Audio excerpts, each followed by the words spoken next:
அனைவருக்கும் வணக்கம். ஒரு சிறிய இடைவெளிக்கு அப்புறம் உங்களை எல்லாம் சந்திக்கல ரொம்ப மகிழ்ச்சி. ஃபர்ஸ்ட் ஆஃப் ஆல் இந்த மழையையும் கடந்து இங்கே இவ்வளோ பேர் வந்து இந்த படத்துக்கு சப்போர்ட் பண்ணிக்கிறீங்க. உங்கள் எல்லாருக்கும் வந்து என் மனமார்ந்த நன்றிகள் அண்ட் வாழ்த்துக்கள். இங்கே வந்திருக்கிற எல்லாருக்கும் நன்றி. ஃபர்ஸ்ட் ஆஃப் ஆல் தாரணி பற்றி சொல்லணும். டைரக்டர் சார் பெரிய வாழ்த்துக்கள். போல்டாக ஒரு விஷயத்த பண்ணியிருக்கீங்க. எல்லாரும் சொன்ன மாதிரி உங்களுக்கு ஒரு நல்ல நண்பர் அமைஞ்சிருக்காரு ஆனந்த்னு. அவரு தான். ஏன்னா இப்போ நான் கேட்டேன் ப்ரொடியூசர் எங்கன்னு, ப்ரொடியூசர் வரல.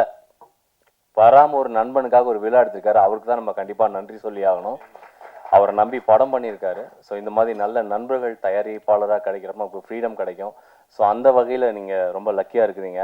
அப்புறம் உங்களுக்கு 12 அசிஸ்டன்ட் டைரக்டர்னு சொன்னீங்க. ஸோ அவங்களுக்கும் வாழ்த்துக்கள் 12 பேருக்கும்.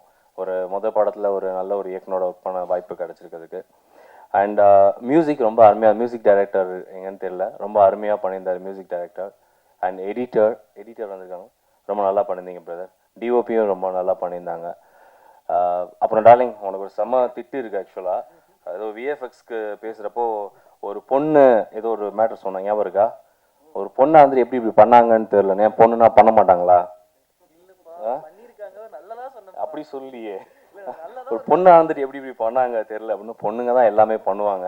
அவங்களுக்கு அப்புறம் தான் ஆண்கள் வந்து எல்லாம் பண்ண முடியும். ஐ மீன் எல்லாத்துலேயுமே வந்து அவங்க இப்போ மேலே வந்துட்டு இருக்கிறாங்க. ஸோ வாழ்த்துக்கள் பெண்களுடைய ஒரு முன்னேற்றத்துக்கு, இந்த டைட்டில் வச்சதுக்கு. அப்புறம் படம் ரொம்ப சிறப்பாக பண்ணியிருந்தாங்க, அவங்களுக்கும் வாழ்த்துக்கள். ஒட்டு மொத்தமாக அந்த படத்தில் அந்த டீம் எல்லாருக்கும் என்னோட வாழ்த்துக்கள்.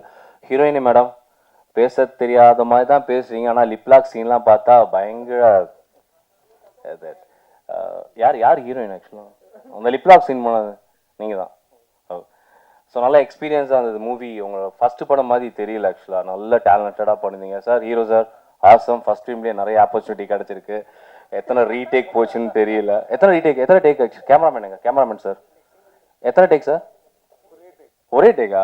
ரொம்ப உங்களுக்குலாம் ஜெலஸ் சார். நீங்கள் ரிகர்சல் இருந்ததா? ஒரே single take. So super sir, வாழ்த்துக்கள். அது காமிச்சு என்ன பண்ண, சிங்கிள் டேக்கில் முடிச்சிட்டிங்களே. அந்தளவுக்கு நான் வந்து என்னுடைய நண்பர், என்னுடைய ஃபர்ஸ்ட் ஃபிலிம் கேமராமேன் டிஓபி அவருக்கு நான் நன்றி சொல்லிக்கணும். அதுக்கப்புறம் நிறையா படத்தோட கேமராமேன்ஸ்க்கு நான் நன்றி சொல்லிக்கணும். ஏன்னா எனக்கு இந்த மாதிரிலாம் ஒரு வாய்ப்பு கிடைக்கல ஒரே டேக்கில் பண்ணுறதுக்கு. ஸோ நன்றி. அப்புறம் இங்கே நல்லா நிறைய பேர் பேசிகிட்டு இருந்தாங்க. அப்புறம் ஹீரோயின் மேடம் இவங்கெல்லாம் வந்துட்டு எனக்கு என்ன பேசுன்னே தெரியல அப்படின்னாங்க, நின்றுட்டு இருந்தாங்க. ஸ்டேஜ் டைம்னு ஒன்று இருக்குது, அது எவ்வளோ ஜாலியாக போயிட்டுருக்குன்னு பார்க்குறப்ப ரொம்ப எனக்கு அதிர்ச்சியாகவும் இருக்குது, அதே நேரத்தில் ரொம்ப சந்தோஷமாகவும் இருக்குது.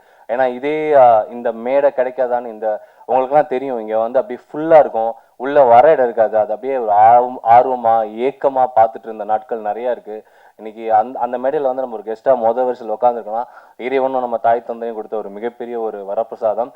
அது மாதிரி உங்களுக்கு ஒரு வாய்ப்பு கிடைச்சிருக்கப்போ அதை வந்து நீங்கள் ரொம்ப தெளிவாக பயன்படுத்திக்கணும்னு நினைக்கிறேன் ஹீரோயின் மேடம். அந்த லிப்லாக் மாதிரி டக்குன்னு அப்படி ஃபர்ஸ்ட் டேக்கோடனே ஃபர்ஸ்ட் மேடையிலே சூப்பராக பண்ணிடணும், வாழ்த்துக்கள். எல்லாருமே நல்லா பேசிட்டு இருந்தாங்க. இதுக்கு எனக்கு ஒரு 2-3 விஷயம் நான் பேசணும்னு நினைக்கிறேன். ஏன்னா இது வந்து இந்த மேடையை வந்து ஒரு பிக் பாஸ் மாதிரி தான் இருந்தது.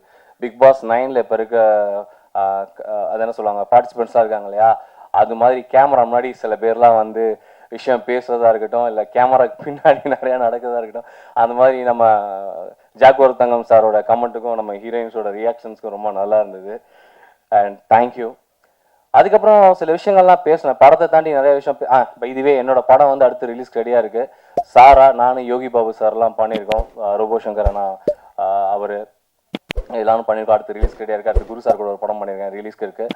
பிரம்ம முகூர்த்தம் அடுத்துக்கு ரிலீஸ்க்கு இருக்குது. இப்போ 2 படம் பூஜை போட்டிருக்கோம். ஸோ இன்றைக்கும் எனக்கு ஒரு படங்கள் வந்து இறைவன் அணியில் வந்துட்டு இருக்கு. ரொம்ப அதுக்கு நான் பெருமைப்படணும், நன்றி சொல்லிக்கணும். என்னுடைய தாய் தந்தருக்கும் எனக்கு வாழ்த்து கொடுத்த அனைவருக்கும் நன்றி சொல்லிக்கணும்னு நினைக்கிறேன். அதுக்கப்புறம் முக்கியமான விஷயம்னா, நம்ம கேபிள் சங்கர் சார் மாதிரி கிடைக்க ஒரு அற்புதமான ஒரு என்ன சொல்லணும், லக்கி சாங் கை. அப்படி கூலாக ரிலாக்ஸாக வந்து அப்படி ஒரு ட்ராக் ஷர்ட் டிஷர்ட்டில் வந்து ஜாலியாக பேசிட்டு போறாரு. நான் ஒரு 4 சட்டை மாதிரி, இது நல்லா இருக்குமா இது நல்லா இருக்குமான்னு. So sir awesome, outfit is awesome. Time management தான் நம்ம பேசணும்னு நினைக்கிறேன். ஏன்னா சினிமான்றது மட்டும் இல்லை, அரசியல் இல்லை, வாழ்க்கையிலே வந்து டைம் மேனேஜ்மெண்ட் ரொம்ப ரொம்ப முக்கியமாக இருக்குது. உங்களுக்கு கிடைக்கிற நேரத்தை கரெக்டாக பயன்படுத்திக்கலைன்னா அது எங்கே போய் முடியுன்றது வந்து சமீப காலத்தில் நம்ம பார்த்துட்ருக்கோம். சில சில சில கால தாமதத்தினால ஒரு 41 பேர் இறந்துட்டாங்க ஆக்சுவலாக. நிறைய பார்த்துட்டு இருக்கோம். அந்த மாதிரி காலதாமதங்கள் அப்படின்றது வந்து எங்கே போய் முடியும்னா நமக்கு அது வந்து பாசிட்டிவ்ல முடிகிற மாதிரி தெரியல. ஸோ நமக்கு கிடைக்கிற நேரத்தில் கிடைக்கிற விஷயத்த கரெக்டாக அப்ளை பண்ணிட்டோம்னா அது நம்மளுக்கு டெஃபினட்டாக அடுத்தடுத்த விஷயங்கள் கொண்டு போகிறதுக்கு உதவுன்ற விஷயத்த எல்லாருமே மனசில் வச்சுக்கணும். வாய்ப்புகள்ன்றது எல்லாத்துக்கும் கிடைக்கிறது இல்லை. அந்த வாய்ப்பு கிடைக்கிறதுக்கு நிறைய பேர் வந்து வெயிட் பண்ணிட்டு இருக்காங்க. ஸோ கிடைக்கிற வாய்ப்பை கரெக்டாக பயன்படுத்திக்கணும். மிஸ் பண்ணதில் நானும் ஒருத்தன் தான். இப்போ தான் திருப்பி திருப்பி லேர்ன் பண்ணிட்டு இருக்கேன்றதை மேடையில் இருந்திருக்கும் சிறப்பு புதுமுகங்களுக்கு நான் ஒரு சின்ன ஒரு அட்வைஸ்லாம் சொல்ல முடியாது, ஒரு வேர்டாக சொல்லிக்கிறேன். ஆனந்த் சார் அடுத்த ஸ்டேஜ் வரப்போ அடித்து தகுக்கணும் எல்லாம், அதுக்கேற்ற மாதிரி ஒரு விஷயத்த பண்ணிடுங்க. அப்புறம் சுப்பிரமணிய சிவா சார் ஒரு டாபிக் சொன்னார், பேய் வச்சு படம் வேணா ஜெயிச்சிடலாம் அப்படின்னாரு. எனக்கு அப்படியே காதில் கேட்டுது. அதாவது சுந்தர் சி சார் சொன்னார் அப்படின்ற விஷயத்த அவர் வந்து கன்வே பண்ணார். எனக்கு அது நல்லா இருந்தது. இன்னைக்கு காலையில் ஒரு ஸ்டேட்மெண்ட் பார்க்குறேன். அமீர் சார் வந்து ஒரு ஸ்டேட்மெண்ட் சொல்லியிருக்காரு. கண்ணுக்கு தெரியாத பேயும் சாமி வச்சு ஏன்டா படம் எடுக்கிறீங்க, ஏன் படம் எடுக்கிறீங்க, கண்ணுக்கு தெரிய வச்சு சாதியை வச்சு படம் எடுங்க அப்படின்னு ஒரு ஸ்டேட்மெண்ட் கொடுக்குறாரு. இதில் எந்த ஸ்டேட்மெண்ட் வந்து நமக்கு வந்து பாசிட்டிவாக இருக்கும்னு தெரியல.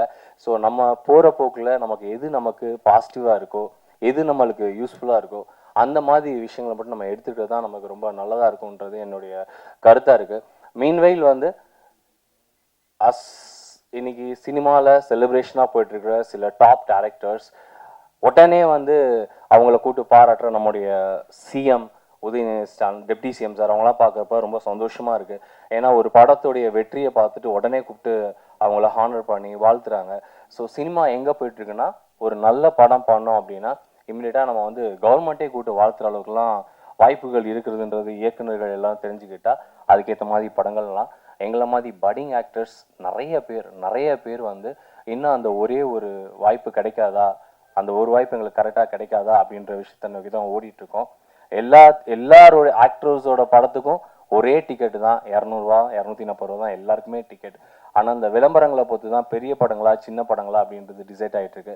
ஸோ இங்கே மாற வேண்டியது யாருன்னு தெரியல. நம்ம கேபிள்ஸுங்கிற நான் சொன்ன மாதிரி பெரிய பட்ஜெட் சின்ன பட்ஜெட்டுங்களுக்கு சப்போர்ட் பண்ணுவோம், பெரிய படங்களுக்கு சப்போர்ட் பண்ணுவோம். இங்கே வந்து கருத்து தான், கண்டென்ட் தான் படமாக இருக்குது. கண்டென்ட்டை பேஸ் பண்ணி எல்லாரும் நல்ல படங்கள் பண்ணி வெற்றி மேடையாக்கணுன்றது என்னுடைய வாழ்த்துக்கள். வாய்ப்பு அளித்ததுக்கு ரொம்ப ரொம்ப நன்றி.